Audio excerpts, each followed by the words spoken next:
अस्सलामुअलैकुम students, welcome my channel the power of education. आज हमारा लेक्चर नंबर 4 है अबाउट NMGCAT 2022 और आज के इस लेक्चर में हम डिस्कस करेंगे वायरसेस के कुछ पैरासाइटिक मोड्स और इसके अलावा हम बैक्टीरियोफेज के बारे में भी कुछ इंट्रोडक्शन पढ़ेंगे।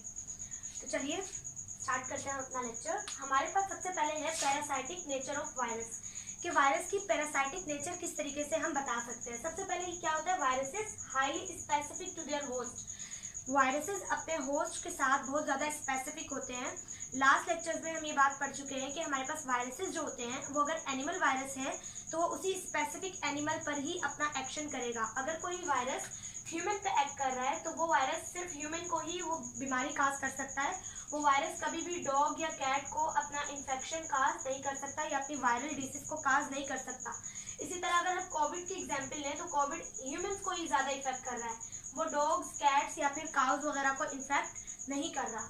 इसी तरह HIV will inter in certain WBCs। जो HIV है ये हमारे पास सिर्फ WBCs में इंटर हो सकती है, ये रेड ब्लड सेल में इंटर नहीं हो सकती क्योंकि हर वायरस अपने सेल्स को लेकर, अपने होस्ट को लेकर बहुत ज़्यादा स्पेसिफिक होता है।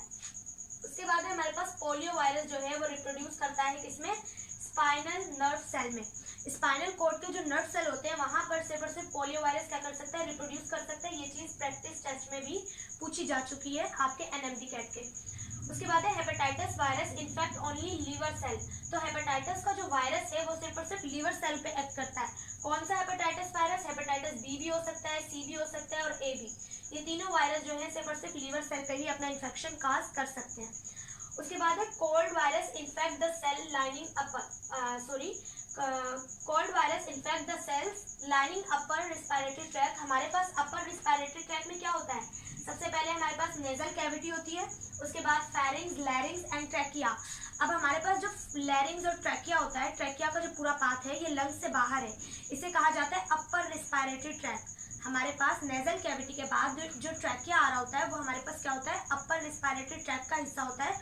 और अगर मैं ट्रैकिया की आपको एक पिक्चर दिखा दूं तो हमारे पास जो ट्रैकिया होता है उसके ऊपर कार्टिलेज होती है, लेकिन ये जो ट्रैकिया है इसके अंदर जो लाइनिंग होती है वो लाइनिंग जिन सेल से हो रही है उन्हें कहा जाता है अपर रेस्पिरेटरी ट्रैक्ट के लाइनिंग सेल्स। तो इन सेल्स के अंदर जो इन्फेक्शन काज करता है, ये हमारे पास इन्फेक्ट करते हैं इन सेल्स को, वो कौन करता है, कोल्ड वायरस होता है जो इन सेल्स को जाकर क्या करता है, अपना टारगेट बनाता है। सेकेंड पॉइंट हमारे पास क्या है, viruses require host cell to complete their life cycle. Viruses जो होते हैं वो कभी भी अपने जो सेल है, जिस सेल पे वो अटैक कर रहे हैं उससे बाहर रेप्लिकेट नहीं कर सकते। वायरस कंप्लीटली इनएक्टिव होते हैं कभी भी किसी भी बॉडी से बाहर, और जैसे वो किसी भी बॉडी के अंदर इंटर हो जाते हैं उसके बाद ही वो अपनी एक्टिविटी या अपना वायरल डिसीज को काज करते हैं। हाई म्यूटेशन, वायरसेस में म्यूटेशन बहुत ज्यादा होती है। इसकी बात क्या है कि वायरसेस के अंदर हमारे पास या तो होता है DNA या तो होता है RNA। ये अपने DNA को इतना ज्यादा चेंज कर देते हैं कि अगर हम इसके खिलाफ कोई वायरल डिसीज भी अगर इसकी वायरल डिसीज के खिलाफ हम कोई वैक्सीन बना लें तो ये अपने आप को म्यूटेशन के जरिए क्या करते हैं, अपने DNA को चेंज कर लेते हैं। तो इनके अंदर ये चेंजिंग इतनी जल्दी होती है DNA में कि हम लोग इसके खिलाफ कोई भी वैक्सीन इजीली बना नहीं पाते। यही कहलाता है म्यूटेशन। म्यूटेशन का मतलब होता है जेनेटिक मटेरियल में चेंज आ जाना। तो वायरस क्या करता है, अपने जेनेटिक मटेरियल को कम्प्लीटली चेंज करता रहता है और बहुत जल्दी ये काम कर सकता है। फोर्थ है हमारे पास concern with pH and temperature. Viruses को अगर आप मारना चाहें कि उसे होस्ट सेल से बाहर निकाल दिया वो मर जाएगा, तो ऐसा नहीं है, क्योंकि वायरसेस को कभी भी जिंदा रहने के लिए खुराक नहीं चाहिए। सेकेंड चीज, वो रिस्पायरेशन नहीं करते हैं, तो इसलिए वो बहुत ज्यादा देर तक अपने होस्ट की बॉडी से बाहर जिंदा रह सकते हैं। सिर्फ दो चीजें ऐसी हैं जो कि वायरस को मार सकती हैं या वायरस पे इन्फेक्ट करती हैं, वो क्या चीज है, pH और टेम्परेचर। अगर pH चेंज हो जाए तो भी वायरस मर सकते हैं और अगर टेम्परेचर चेंज हो जाए तो भी वायरस सर्वाइव नहीं कर पाएगा।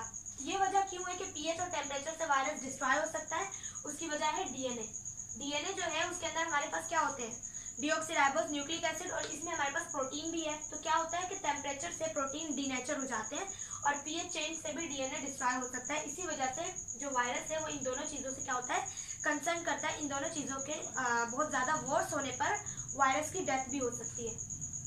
Non enveloped virus survive more than enveloped virus.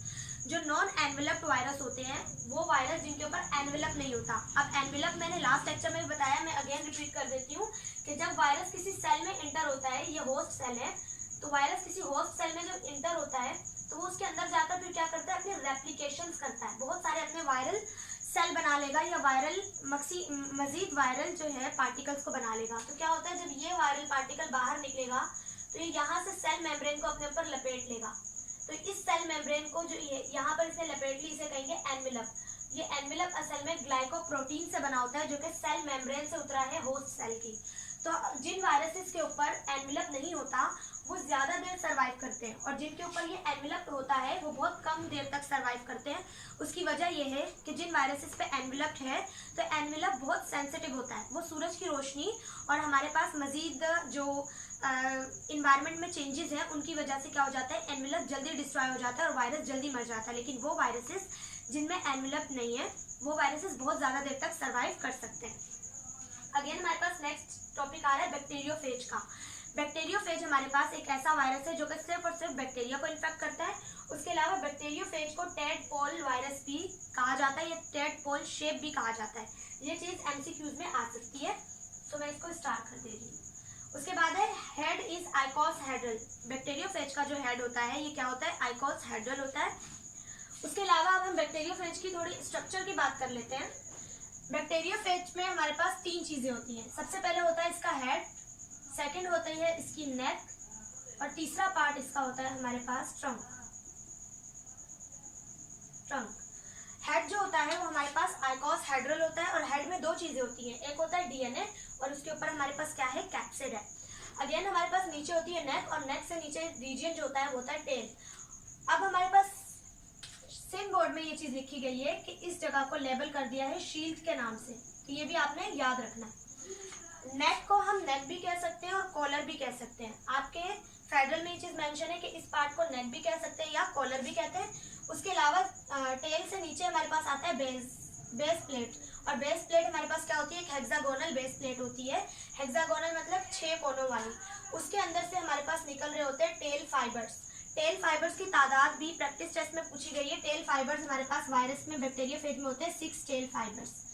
ये चीज आपने याद रखनी है। उसके अलावा आपसे ये पूछा जा सकता है कि हेड के नीचे वाला पार्ट क्या है, तो हेड के नीचे नेक है, नेक के नीचे टेल वाला पार्ट है, टेल के पार्ट के नीचे हमारे पास क्या है, टेल फाइबर्स है। टेल फाइबर्स के अलावा भी हमारे पास एक स्ट्रक्चर है जो कि कहलाता है टेल पिन्स या टेल स्पाइक्स। ये टेल स्पाइक्स इस बेस प्लेट के नीचे होते हैं, बेजल प्लेट के, और इनका काम क्या होता है, ये होस्ट सेल से अटैचमेंट में हेल्प कर रहे होते हैं कि अगर किसी होस्ट सेल पे ये वायरस अटैक कर रहा है तो उसके साथ अटैचमेंट में ये उससे अटैचमेंट में ये टेल पिन्स और ये टेल फाइबर्स ये दोनों हेल्प करते हैं बैक्टीरिया को बैक्टीरियोफेज को बैक्टीरिया से अटैच करने के लिए। उसके अलावा टेल पिन्स और टेल स्पाइक्स ये दोनों एक ही के नाम है, ये दोनों नाम सेम ही है। अब हम डिस्कस करेंगे लाइफ साइकिल ऑफ बैक्टीरिया कि बैक्टीरिया की लाइफ साइकिल क्या है। तो बैक्टीरिया की 2 लाइफ साइकिल्स होती हैं। बैक्टीरियोफेज की 2 लाइफ साइकिल्स होती हैं। सबसे पहली है लाइटिक साइकिल और अगेन दूसरी है लाइसोजेनिक साइकिल। लेकिन उससे पहले हम डिस्कस कर लेंगे कि इन्फेक्शन प्रोसेस क्या होता है, कि जो बैक्टीरियोफेज इन्फेक्शन कर रहा है उसका प्रोसेस क्या है। तो सबसे पहला होता है एड्सॉर्प्शन। एड्सॉर्प्शन के प्रोसेस में क्या होता है हमारे पास, एड्सॉर्प्शन के प्रोसेस में क्या होता है, जो बैक्टीरियोफेज है ये अटैच हो जाता है जाकर बैक्टीरिया से। मैं आपको ड्रॉ करके दिखा देती हूँ।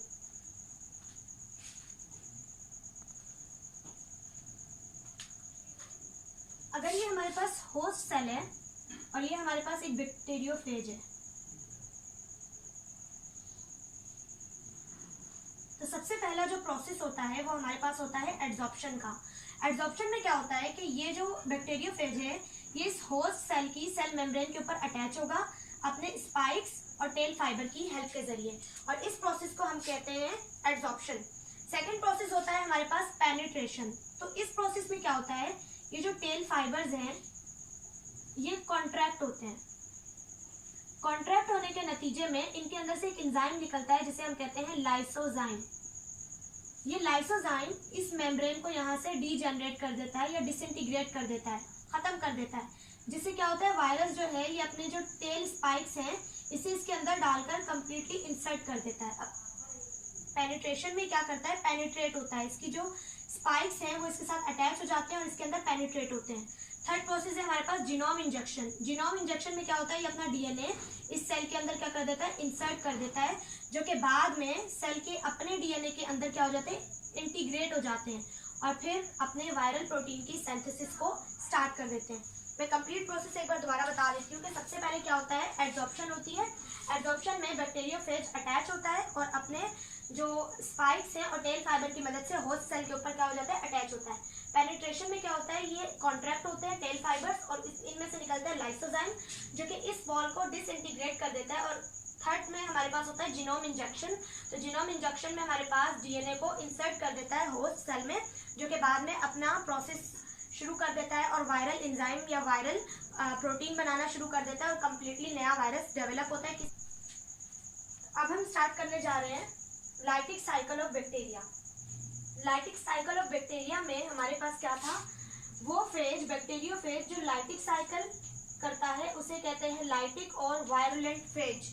फेज का मतलब होता है वायरस। ये चीज आपसे एमसीक्यूज में पूछी जा चुकी है प्रैक्टिस टेस्ट में कि हमारे पास फेज का मतलब होता है virus.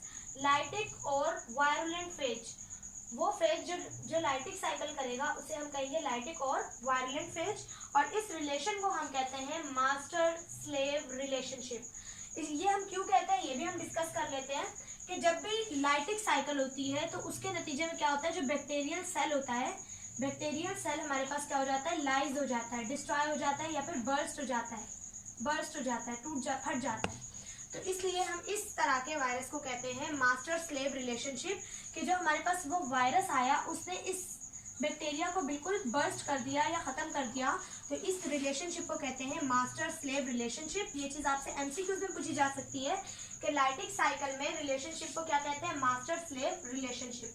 Host DNA disintegrate by DNAs. अब डीएनए हमारे पास क्या है, ये डीएनए को डिस्ट्रॉय करने वाला एक एंजाइम है जो डीएनए को क्या करता है, डिसइंटीग्रेट करता है। उस एंजाइम को कहते हैं डीएनएज। डीएनएज जो है वो डीएनए को छोटे छोटे टुकड़ों में, अब अगर होस्ट का डीएनए ये है तो डीएनएज इसको छोटे छोटे टुकड़ों में डिवाइड कर देगा, जिसका नतीजा क्या होगा कि अब जो वायरस का डीएनए है वो जाकर इस डीएनए पर, ये डीएनए टूट जाने के बाद वायरस का डीएनए क्या हो जाएगा, डोमिनेट हो जाएगा होस्ट सेल के ऊपर। तो इसलिए सबसे पहले वायरस क्या करता है, होस्ट सेल में जाते ही डीएनएज रिलीज करता है। ये डीएनएज डिसइंटीग्रेट कर देता है किसको, डीएनए को। किसके डीएनए को, होस्ट के डीएनए को। अब हम स्टडी करेंगे कि किन स्टेप्स के जरिए हमारे पास लाइटिक साइकिल जो है वो क्या होती है, कंप्लीट हो रही होती है। हमारे पास सबसे पहले होता है सिंथेसिस ऑफ वायरल कंपोनेंट। जैसे ही हमारे पास बैक्टीरियोफेज अटैच होता है बैक्टीरिया के सेल से, ये बैक्टीरिया होता है ई कोलाई या फिर एस्चेरिचिया कोलाई। ये बैक्टीरिया हमारे पास ई कोलाई बैक्टीरिया पे जैसे बैक्टीरियोफेज अटैच होगा, अपना डीएनए अंदर इंसर्ट करेगा, तो ये डीएनए जाकर क्या हो जाएगा, इंटीग्रेट हो जाएगा, इसके अंदर इनकॉर्पोरेट हो जाएगा। इनकॉर्पोरेट होने के बाद क्या होगा, ये अपने वायरल प्रोटीन सिंथेसाइज करेगा। ये वायरल प्रोटीन जैसे ही बनाने लग जाएगा, इस प्रोसेस को कहते हैं synthesis of viral component.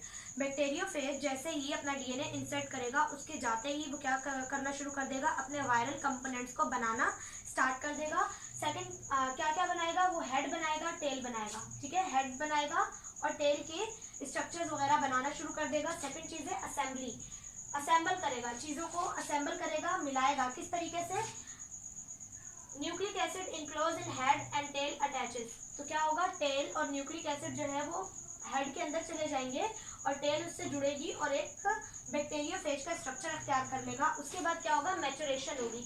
Maturation में जो बैक्टीरियोफेज हमारे पास बना वो मैच्योर होगा, साइज में कुछ बड़ा होगा और मजीद कुछ चीजें करने के बाद बिलाखिर लाइज हो जाएगा। लाइसिस का मतलब होता है कि सेल का बर्स्ट हो जाना और उसके अंदर से जो चीजें हैं वो बाहर आ जाएंगी। तो लाइसिस में क्या होगा, हमारे पास जो बैक्टीरियोफेज है वो अंदर कुछ ऐसे एंजाइम्स को रिलीज करेगा जो कि हमारे पास कहलाएंगे phage lysis protein. Phage lysis protein अंदर रिलीज होंगे, जिसकी वजह से ये जो बैक्टीरियल सेल है ये डिस्ट्रॉय हो जाएगा, बर्स्ट हो जाएगा। अब फेज लाइसिस प्रोटीन में क्या क्या चीजें थी, लाइसोजाइम था और इंट्रासेलुलर फेज पार्टिकल्स थे, जिन्होंने क्या किया, इस सेल को लाइज किया या फिर ब्रेक डाउन किया या बर्स्ट किया। उसके बाद लास्ट स्टेप है हमारे पास रिलीज। तो रिलीज में क्या होगा, हमारे पास 200 ऑफ बैक्टीरियोफेज रिलीज होंगे। 20 से 25 मिनट में ये पूरी साइकिल क्या होती है, कंप्लीट हो रही है और इसके नतीजे में हमारे पास अप्रोक्सीमेटली 200 फेजेस रिलीज हो रहे हैं। यहाँ पर एक चेंजिंग पाई जा रही है। आपकी सिन बोर्ड में लिखा है 100 to 200, लेकिन वहाँ पे टाइम मेंशन नहीं है। तो आपके फेडरल बुक में ये चीज मेंशन है कि 20 से 25 मिनट में तकरीबन 200 फेजेस जो है वो क्या हो जाएंगे, प्रोड्यूस हो जाएंगे पूरी साइकिल में। मैं स्टेप्स को अगेन थोड़ा सा रिपीट कर देती हूँ कि सिंथेसिस में टेल और हेड के कुछ कंपोनेंट्स बनेंगे और असेंबली में ये सारे कंपोनेंट आपस में जुड़ेंगे और एक बैक्टीरियोफेज की शक्ल अख्तियार करेंगे। उसके बाद मैच्योरेशन में ये अपने अंदर कुछ मैच्योरिटी साइज वगैरह बढ़ाएंगे।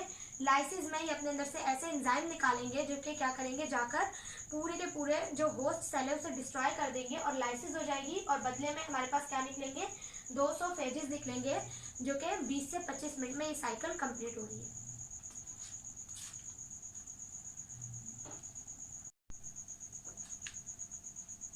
सेकेंड साइकिल है हमारे पास लाइसोजेनिक साइकिल। लाइसोजेनिक साइकिल को हम कहते हैं लाइसोजेनिक साइकिल जो बैक्टीरियोफेज करता है उसे हम कहते हैं टेम्परेट फेज या फिर लाइसोजेनिक फेज। और इसके अलावा भी इसे लैम्डा भी कहा गया है। आपकी जो सिन बोर्ड की बुक है उसमें ये कहा गया है कि लाइटिक साइकिल करने वाले बैक्टीरियोफेज को लाइसोजेनिक से अलग करने के लिए हमने इसे लैम्डा का नाम दे दिया है। अच्छा, ये बात शायद मैंने आपको लेक्चर में नहीं बताई कि बैक्टीरियोफेज को T4 फेज भी कहा जाता है, लेकिन हमारे पास लाइसोजेनिक साइकिल करने वाले को लैम्डा फेज कहा जाता है। उसके बाद हमारे पास लाइसोजेनिक साइकिल में जो रिलेशनशिप होता है उसे कहते हैं host guest relationship. Lysogenic cycle एक ऐसी साइकिल है जिसमें जो डीएनए है होता है बैक्टीरियोफेज का वो इनकॉर्पोरेट हो जाता है होस्ट सेल में और उसे डिस्ट्रॉय भी नहीं करता और उसे लाइज भी नहीं करता। इसीलिए हम इसे कहते हैं होस्ट गेस्ट रिलेशनशिप, क्योंकि इसके अंदर कोई डिस्ट्रक्शन नहीं होती बल्कि दोनों डीएनए एक साथ मिलकर रेप्लिकेट हो रहे होते हैं। कैसे हो रहे होते हैं वो हम अभी डिस्कस कर लेते हैं। हमारे पास क्या होता है, जैसे ही बैक्टीरियोफेज अपना डीएनए इंसर्ट करता है होस्ट के डीएनए में तो ये क्या हो जाता है, यहाँ पर इनकॉर्पोरेट हो जाता है।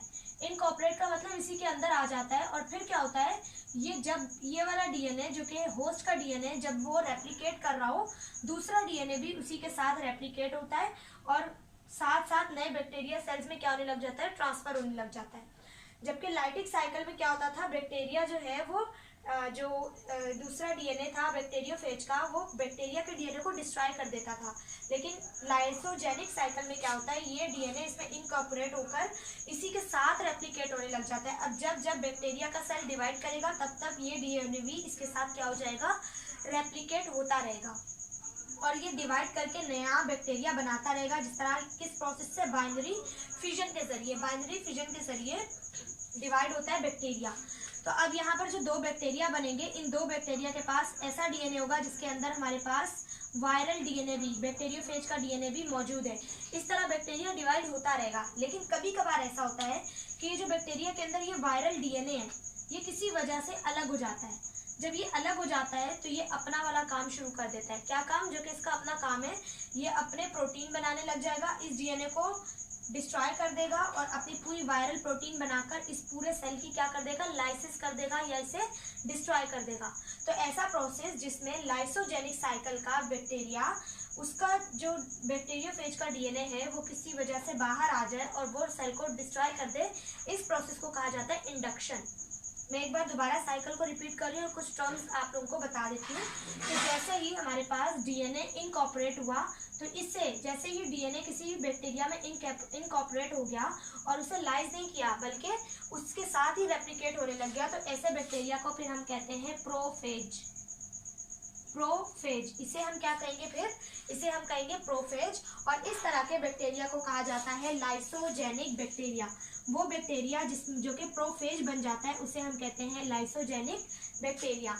उसके बाद है इंडक्शन। इंडक्शन कौन सा प्रोसेस है, जैसे ही ये बैक्टीरिया जो है किसी भी इन्वायरमेंट के इशू की वजह से या कोई भी ऐसा सब्सटेंस जो कि इन्वायरमेंट में हो जिसने इसके डीएनए को डिस्ट्रॉय कर दिया या कोई ना कोई इफेक्ट कर दिया इसके डीएनए पे, तो अगर ये वायरल डीएनए इससे अलग हो जाता है तो ये वायरल डीएनए अपना काम शुरू करेगा और पूरे सेल की क्या कर देगा, लाइसिस कर देगा।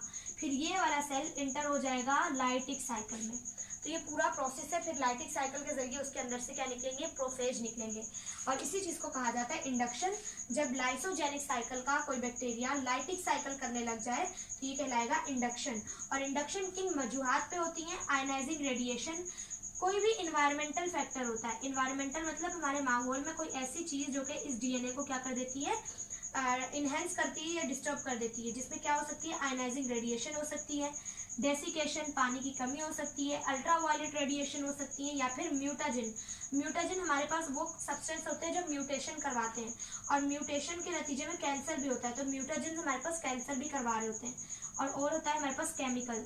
इन चीज़ों की वजह से हमारे पास डीएनए पे ऐसा इफेक्ट आ रहा होता है जिसकी वजह से बैक्टीरियोफेज वाला जो वायरल पार्ट है वो हमारे पास उस डीएनए से सेपरेट हो जाता है और अपनी लाइसिस वाला काम शुरू कर लेता है। होप्स हो कि आपको इस लेक्चर में बहुत सारी चीज़ें समझ आई होंगी और ये मोस्ट इंपॉर्टेंट लेक्चर था आपके एनएमडीकैट 2022 के पॉइंट ऑफ व्यू से। बाकी आप लोगों को फेडरल बुक और पंजाब बुक से रीड ज़रूर करना है। मैं जो आपको पढ़ा रही हूँ इसमें फेडरल और सिंध की तमाम बातें मौजूद होंगी। पंजाब बोर्ड को मैं चैप्टर के एंड में आपको कुछ बातें हाईलाइट करवा दूंगी। मजीद ये कि चैनल को सब्सक्राइब ज़रूर कीजिएगा और वीडियो को लाइक ज़रूर कीजिएगा। Thank you so much. अल्लाह हाफिज़।